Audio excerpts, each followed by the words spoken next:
Pada tahun 1945, seorang petani Mesir bernama Muhammad Ali Al-Saman menemukan sebuah guci tanah liat yang berisi 13 kodeks papirus kuno di dekat kota Nag Hammadi. Di antara teks-teks itu, terdapat sebuah Injil yang mengklaim ditulis oleh Filipus, salah seorang rasul Yesus. Yang mengejutkan adalah isi dari Injil Filipus ini sangat berbeda dengan keempat Injil kanonik yang kita kenal selama ini. Injil ini menyajikan pandangan yang sangat berbeda tentang kematian Yesus, bukan sebagai pengorbanan penebusan dosa, melainkan sebagai suatu kejadian yang dapat dihindari jika umat manusia memahami ajaran gnostik yang benar. Pertanyaannya adalah, jika gereja menganggap Injil Filipus sebagai apokrif atau palsu, mengapa hingga hari ini masih banyak umat Kristen yang secara tidak sadar menolak konsep kematian Yesus sebagai penebusan dosa? Kenapa isinya tetap mengguncang iman gereja hingga hari ini? Apakah gereja telah memilih versi sejarah yang paling nyaman, bukan yang paling benar? Apakah ada hubungan antara penolakan teks-teks gnostik dengan resistensi terhadap doktrin penebusan yang berkembang dalam sejarah kekristenan? Mari kita telusuri misteri ini bersama-sama. Untuk memahami mengapa Injil Filipus menjadi kontroversial, kita harus kembali ke abad kedua dan ketiga Masehi, ketika kekristenan masih dalam tahap pembentukan identitas teologisnya. Pada masa ini, tidak ada satu otoritas tunggal yang menentukan mana ajaran yang benar dan mana yang sesat. Injil Filipus, yang ditulis dalam bahasa Koptik sekitar abad ke-3-4 Masehi, sebenarnya merupakan terjemahan dari teks Yunani yang lebih tua, kemungkinan berasal dari abad kedua Masehi.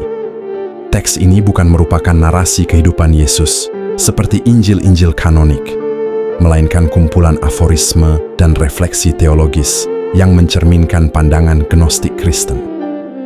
Yang menarik adalah Injil Filipus menyajikan hubungan yang sangat dekat antara Yesus dan Maria Magdalena, bahkan menyebutnya sebagai koinonos, sebuah kata Yunani yang bisa berarti pasangan atau teman dekat. Namun, lebih dari itu, teks ini menolak interpretasi literal tentang kematian Yesus sebagai pengorbanan yang diperlukan untuk menebus dosa manusia. Penolakan ini bukan kebetulan, karena dalam pemahaman gnostik, masalah utama manusia bukanlah dosa moral, melainkan ketidaktahuan, agnoia, tentang hakikat ilahi mereka. Oleh karena itu, Yesus datang bukan untuk mati sebagai korban penebusan, melainkan untuk memberikan gnosis atau pengetahuan yang membebaskan. Perbedaan pandangan ini menciptakan ketegangan yang luar biasa dalam kekristenan awal. Sementara apa yang kemudian menjadi gereja ortodoks menekankan pentingnya kematian Yesus sebagai pengorbanan yang menggantikan sistem kurban perjanjian lama, komunitas gnostik seperti yang tercermin dalam Injil Filipus menolak interpretasi ini secara tegas. Dalam Injil Filipus, kita membaca, mereka yang mengatakan bahwa Tuhan mati dahulu dan kemudian bangkit adalah keliru, karena Dia bangkit dahulu dan kemudian mati. Pernyataan paradoks ini menunjukkan bahwa, bagi penulis gnostik, kematian fisik Yesus bukanlah peristiwa penebusan yang sesungguhnya. Konflik ini semakin runsing ketika Irenaeus, uskup Lyon pada abad kedua, mulai menulis karya monumentalnya Adversus Haereses, melawan bidat-bidat, yang secara khusus menyerang ajaran-ajaran gnostik. Irenaeus menuduh kaum gnostik telah menyimpangkan ajaran Kristen dengan mencampurkannya dengan filosofi Helenis dan mistisisme oriental. Yang ironis adalah kritik Irenaeus justru menunjukkan betapa populernya ajaran-ajaran gnostik pada masa itu. Dia tidak akan menulis bantahan yang begitu panjang dan detail jika ajaran-ajaran tersebut tidak memiliki pengikut yang signifikan di berbagai komunitas Kristen. Namun, sejarah ditulis oleh para pemenang. Ketika Kaisar Konstantinus melegalisasi kekristenan pada tahun 313 Masehi, dan kemudian Konsili Nisea pada tahun 325 Masehi menetapkan ortodoksi Kristen, nasib teks-teks seperti Injil Filipus sudah ditentukan. Proses kanonisasi Alkitab Kristen bukanlah peristiwa tunggal yang terjadi dalam satu konsili, melainkan proses panjang yang berlangsung selama berabad-abad. Namun, kriteria yang digunakan untuk menentukan mana teks yang dianggap sah dan mana yang ditolak sangat menarik untuk dikaji. Salah satu kriteria utama adalah kesesuaian dengan regula fidei, aturan iman. yang telah berkembang dalam komunitas-komunitas Kristen mainstream. Teks-teks yang menolak atau memodifikasi doktrin-doktrin kunci seperti inkarnasi, penyaliban sebagai penebusan, dan kebangkitan fisik secara otomatis dikategorikan sebagai heterodoks. Injil Filipus gugur dalam kriteria ini karena tidak hanya menolak interpretasi penebusan tentang kematian Yesus, tetapi juga menyajikan kristologi yang sangat berbeda. Dalam teks ini, Yesus lebih digambarkan sebagai guru gnosis daripada sebagai anak Allah yang menjelma menjadi manusia untuk menyelamatkan umat manusia melalui kematiannya. Uskup Athanasius dari Alexandria dalam surat Paskah ke-39 pada tahun 367 Masehi menjadi titik balik penting. Dia menyebutkan 27 kitab Perjanjian Baru yang kita kenal sekarang sebagai satu-satunya kitab yang sah, sambil secara eksplisit melarang penggunaan teks-teks lain, termasuk berbagai Injil Gnostik. Yang menarik adalah keputusan Athanasius ini tidak serta-merta diterima di seluruh dunia Kristen.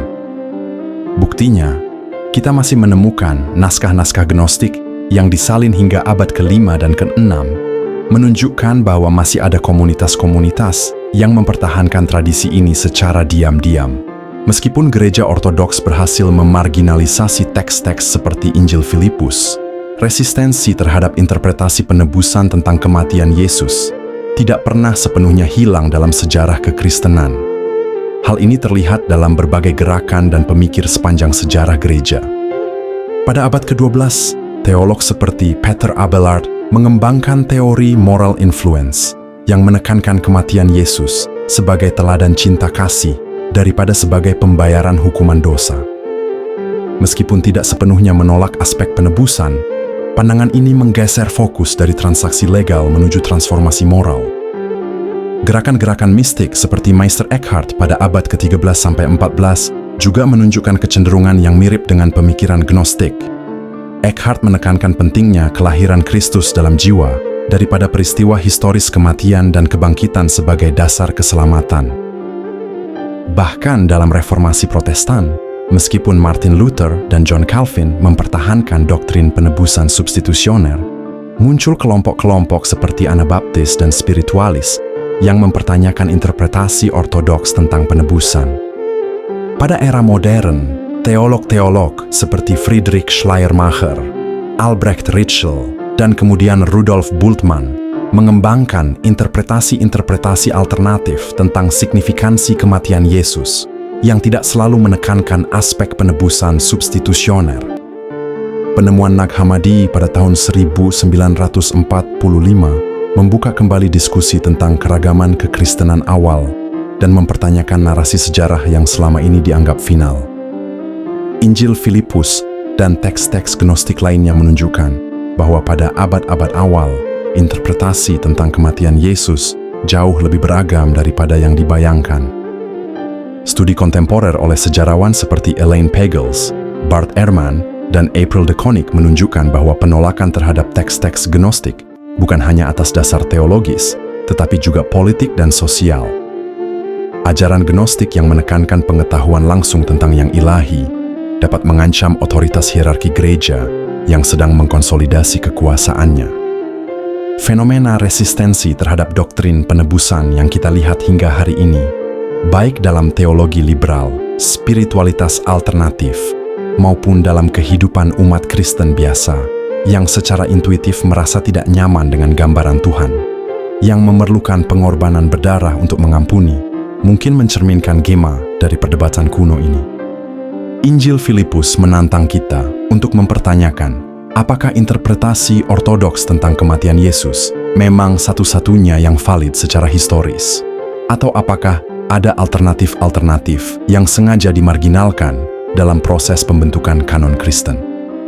Pertanyaan yang tersisa adalah, jika kita mengakui bahwa kekristenan awal jauh lebih beragam daripada yang dibayangkan, bagaimana hal ini mempengaruhi pemahaman kita tentang otentisitas dan otoritas tradisi-tradisi yang telah kita warisi? Mungkin seperti yang disarankan oleh Injil Filipus sendiri, mereka yang berkata mereka akan mati dahulu dan kemudian bangkit adalah keliru. Jika mereka tidak menerima kebangkitan dahulu selagi hidup, Ketika mereka mati, mereka tidak akan menerima apa-apa.